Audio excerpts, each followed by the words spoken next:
Welcome students. आपण आज unit number 7 plant growth and mineral nutrition या टॉपिकचा अभ्यास करणार आहोत. आता या टॉपिकमध्ये प्लांट ग्रोथ म्हणजे वनस्पतीची वाढ आणि मिनरल न्यूट्रिशन म्हणजे क्षार पोषण, म्हणजेच वनस्पती ज्या क्षार घेतात जमिनीतून त्या क्षारांचं वेगवेगळे प्रकार आणि त्यांचा अभ्यास हे या आजच्या टॉपिकमध्ये आहे. थोडक्यात आजचा टॉपिक काय आहे? वनस्पतीची वाढ आणि क्षार पोषण. आता या टॉपिकमधला जवळजवळ बराचसा भाग डिलीट केलेला आहे, वगळलेला आहे. फक्त या टॉपिकमध्ये आपल्याला काय शिकायचं आहे?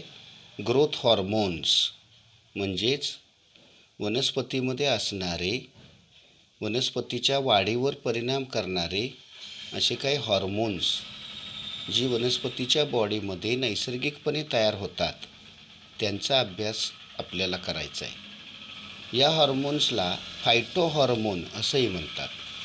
त्यामुळे परीक्षेत डिफाईन फायटो हॉर्मोन्स असाही प्रश्न येऊ शकतो. तर फायटो हॉर्मोन्स किंवा प्लांट हॉर्मोन्स याची व्याख्या बघा. Plant hormones are organic substances naturally produced in higher plants, affect growth or other physiological functions at a site away from their place of production. व्याख्येमध्ये काय काय सांगितलं बघा. Plant hormones are organic substances म्हणजे hormones काय आहेत प्लांटमध्ये? तर कार्बनी पदार्थ आहे. Naturally produced in higher plants म्हणजे हायर प्लांट्समध्ये ते नैसर्गिकपणे तयार झालेले असतात. अफेक्ट ग्रोथ ते वनस्पतीच्या वाढीवर परिणाम करतात. ऑर अदर फिजिओलॉजिकल फंक्शन्स म्हणजे वनस्पतीच्या बॉडीमधली काही जैवरासायनिक जी काही कार्ये असतात त्या कार्यांमध्ये ते हॉर्मोन्स महत्त्वाचा रोल करतात. पण हे सगळं ते कुठं करतात? At a site away from their place of production म्हणजे जिथं हॉर्मोन तयार होतं त्या वनस्पतीच्या भागामध्ये शक्यतो त्याचा परिणाम दिसत नाही. तर ते तयार झालेल्या जागेपासून खालच्या दिशेनं किंवा वरच्या दिशेनं प्रवास करतं आणि दुसऱ्याच ठिकाणी त्याचा परिणाम दाखवतं. उदाहरणार्थ ऑक्झिन टोकामध्ये तयार होतं, खोडाच्या किंवा मुळाच्या टोकामध्ये तयार होतं आणि ते तयार झाल्यानंतर टोकापासून खालच्या दिशेनं प्रवास करतं खोडामध्ये आणि त्या ठिकाणी लॅटरल ग्रोथ किंवा लॅटरल ब्रांचेसची वाढ थांबवतं. अशा पद्धतीनं हॉर्मोनच्या व्याख्येमध्ये काय काय सांगितलं आहे? The hormones are organic substances which are produced naturally in higher plants which affect growth or other physiological functions at a place away from their place of production.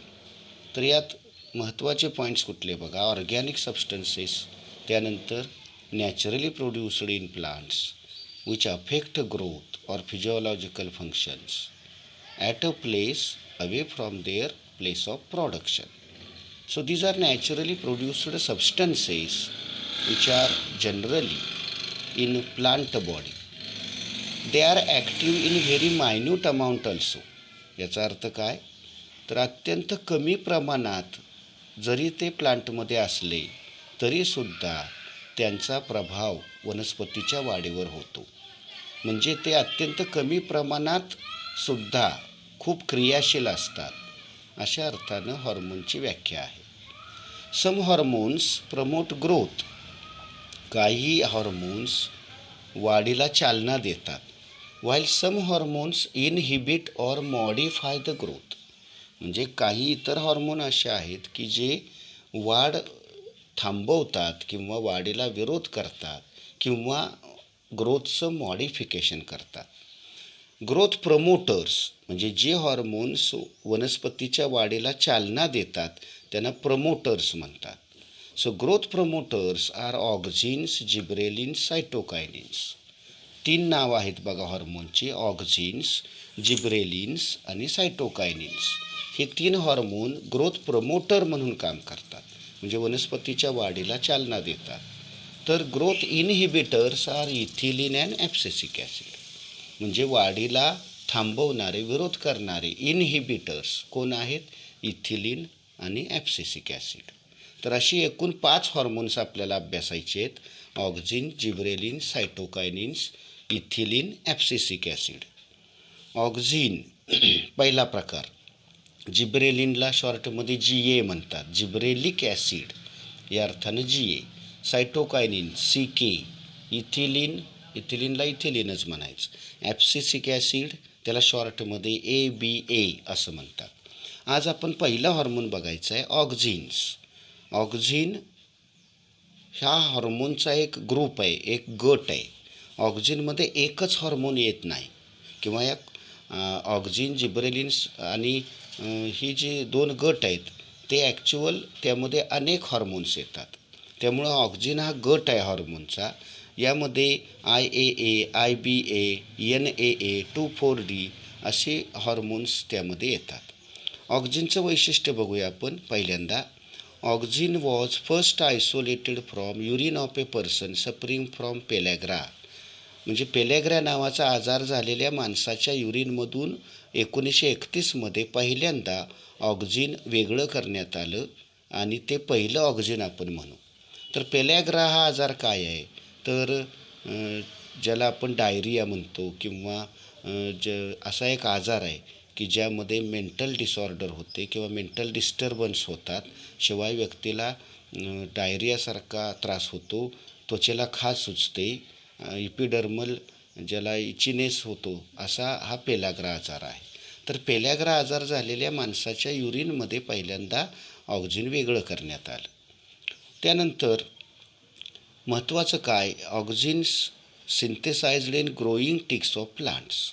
म्हणजे वनस्पतींच्या वाढ होत असलेल्या टोकाच्या भागामध्ये नॅचरली ऑक्झिन सिंथेसाइज होतात. म्हणजे वनस्पतीमध्ये नैसर्गिकपणेच खोडाच्या किंवा फांदीच्या टोकाच्या भागात, टिपमध्ये नैसर्गिकपणे ऑक्झिन्स तयार होतात. म्हणजे ऑक्झिन तयार होण्याची जागा काय आहे? खोडाचं टोक, मुळाचं टोक किंवा कुठल्याही वनस्पतीच्या अवयवाचं टोक, जिथं मेरिस्टेमॅटिक टिश्यू कायम काम करत असते, जिथं नवनवीन पेशी सतत तयार होत असतात, अशा टिपमध्ये, अशा ठिकाणी ऑक्झिन्स नैसर्गिकपणे वनस्पतींमध्ये तयार होतात. आता ऑक्झिनची अनेक नावं आहेत. त्यातलं पहिलं महत्त्वाचं ऑक्झिन आहे IAA. त्याचा लॉंग फॉर्म आहे इंडॉल 3 ॲसेटिक ॲसिड. हे वनस्पतीमध्ये सापडणारं नॅचरल हॉर्मोन आहे, ते नैसर्गिकपणे तयार होतं. आणि IAA हे पहिलं ऑक्झिन वनस्पतींमध्ये शोधलं गेलेलं, वनस्पतींमध्ये सापडलेलं पहिलं ऑक्झिन आहे IAA. आता अलीकडच्या काळात काही प्रयोगशाळेमध्ये किंवा कारखान्यांमध्ये कृत्रिम ऑक्झिनसुद्धा बनवली जातात. त्यांना म्हणायचं सिंथेटिक ऑक्झिन्स. वनस्पतीमध्ये नैसर्गिकपणे ते तयार होत नाही, तर ते आपण मॅनमेड म्हणून ते कृत्रिम पद्धतीनं तयार करतो. त्यांची नावं आहेत IBA म्हणजे indole 3 butyric acid, NAA naphthalene acetic acid, 2,4-D two four dichlorophenoxy acetic acid. या नुसत्या D अक्षराचा लॉंग फॉर्म काय आहे? Dichlorophenoxy acetic acid. So IBA, NAA, 2,4-D are the synthetic oxygens which are man-made oxygens. आपण आता पुढे महत्त्वाचा भाग बघूया, फिजिओलॉजिकल इफेक्ट्स अँड ॲप्लिकेशन्स. तुम्ही जोर या भागावर द्यायचा आहे. म्हणजे परीक्षेत शक्यतो प्रश्न कसा येतो? Write the physiological effects and applications of auxins. म्हणजे ऑक्झिनचे प्लांट बॉडीमध्ये होणारे जैवरासायनिक परिणाम कोणते, शिवाय त्याचं कोणकोणत्या बाबतीत ॲप्लिकेशन करता येतं, विशेषतः ॲग्रिकल्चरमध्ये. आपण त्यासंबंधी बघूया. Primary effect is cell enlargement. ऑक्झिनचा सर्वात महत्त्वाचा मुख्य जो परिणाम आहे तो काय आहे? Cell enlargement. म्हणजे ऑक्झिनमुळं वनस्पतीमधल्या पेशी आकारानं मोठ्या होतात, वनस्पतींची साईज वाढते. ऑक्झिन्स induce apical dominance in plants. म्हणजेच ऑक्झिन काय करतं? वनस्पतींमध्ये अपायकल डॉमिनन्स इंड्यूस करतं, म्हणजे अपायकल डॉमिनन्स निर्माण करतं. आता अपायकल डॉमिनन्स म्हणजे काय, तर टोकाच्या भागामुळं टोकाच्या खाली जे लॅटरल ब्रांचेस आहेत किंवा लॅटरल बर्ड्स आहेत त्यांची वाढ खुंटते. म्हणजेच काय, आपण असं म्हणूया, the terminal bud inhibits the growth of lateral birds.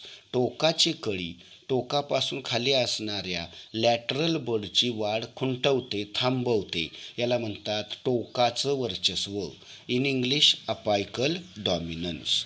तर ऑक्झिनचा सगळ्यात महत्त्वाचा रोल आहे, इफेक्ट आहे, की ऑक्झिन अपायकल डॉमिनन्स प्लांटमध्ये निर्माण करतं. पुढचं त्याचं ॲप्लिकेशन फिजिओलॉजिकल इफेक्ट बघा. It stimulate growth of stem and root. खोड आणि मुळाची वाढ अधिक वेगानं होण्यासाठी ऑक्झिन चालना देतं. So auxins stimulate growth of stem and route.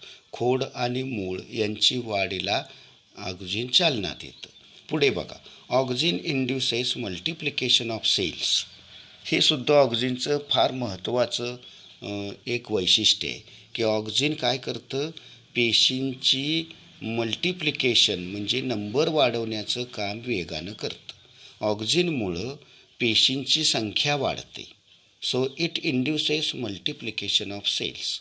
मग याचा फायदा काय, की याचा उपयोग कुठं केला जातो, ॲप्लिकेशनमध्ये येतं बघा. So it is used in tissue culture experiments to produce callus.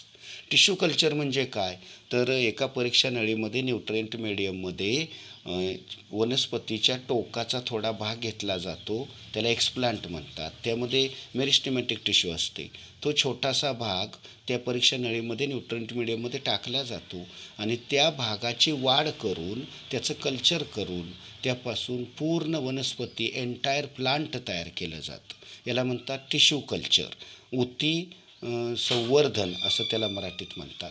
तर या ऊती संवर्धन प्रयोगांमध्ये पहिल्यांदा सुरुवातीची स्टेप काय असते, तर जो एक्सप्लांट टाकलेला आहे त्याच्या पेशींची संख्या वेगानं वाढवली जाते आणि त्यापासून कॅलस तयार केला जातो. कॅलस म्हणजे काय, मास ऑफ सेल, की जे टिश्यू कल्चर तंत्रामध्ये सुरुवातीची स्टेप म्हणून महत्त्वाचं असतं. तर ऑक्झिनचं वैशिष्ट्य काय, it multiplies the cells. So it is used in tissue culture technique to produce the callus. पुढचं बघा त्याचं physiological effect. It stimulates formation of lateral and adventitious roots. म्हणजे काय, तंतुमुळांची संख्या वाढवण्यासाठी किंवा मुख्य मुळाला अनेक उपमुळं फुटण्यासाठी ऑक्झिन महत्त्वाचं रोल करतं, ते त्याला चालना देतं. Synthetic auxin like 2,4-D is used as weedicide. It kills dicot weeds without affecting the monocot crops. आता हेही महत्त्वाचं ॲप्लिकेशन आहे ऑक्झिनचं बघा. 2,4-D नावाचं एक केमिकल कुठल्याही कृषी दुकानामध्ये मिळतं. त्याला म्हणतात 2,4-डायक्लोरोफिनॉक्सी ॲसिटिक ॲसिड. तर हे सिंथेटिक ऑक्झिन आहे आणि ते काय करतं, तर तणनाशक म्हणून पिकांमध्ये अत्यंत चांगल्या पद्धतीनं काम करतं. 2,4-D आता अलीकडच्या काळात सर्रास वापरलं जातं. हे 2,4-D काय आहे, ऑक्झिन आहे आणि ते काय म्हणून काम करतं, विडीसाईड म्हणजे तणनाशक म्हणून काम करतं. त्याचं वैशिष्ट्य काय, ते केवळ द्विदल तणांना मारतं. म्हणजे शक्यतो आपण जी पिकं घेतो, ऊस, ज्वारी, त्यानंतर मका, गहू, भात, ही सगळी एकदल आहेत. त्यामुळं हे ऑक्झिन फार उपयोगाचं आहे, कारण एकदल पिकांना धक्का न लावता की ते केवळ द्विदल जे वनस्पती शेतामध्ये आलेले असतात, ज्यांना आपण तण म्हणतो, त्यांना ते मारून टाकतं. पुढचं त्याचं ॲप्लिकेशन आहे बघा. Auxin is applied to produce seedless fruits like orange, grapes, lemon etcetera. म्हणजे काय बघा, ज्या फळांमध्ये बिया कमी असतात किंवा नसतात त्या फळांना मार्केट व्हॅल्यू जास्त असते.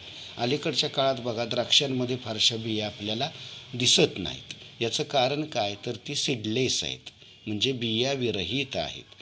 To produce the seedless seed is called parthenocarpy. बिया विरहित फळं बनवणं याला म्हणतात पार्थेनोकार्पी. म्हणजे काय, तर seeds without fruits, orange, Apple, त्यानंतर ग्रेप्स, लेमन यासारख्या वनस्पतींमध्ये ऑक्झिनचा वापर केला जातो आणि ते एक्सटर्नली ॲप्लाय केलं फुलांमध्येच तर सीडलेस फ्रूट्स तयार होतात. हे एक महत्त्वाचं ॲप्लिकेशन ऑक्झिनचं आहे. पुढचं त्याचं ॲप्लिकेशन आहे auxins promote cell division in the cambium which causes early differentiation of xylem and phloem.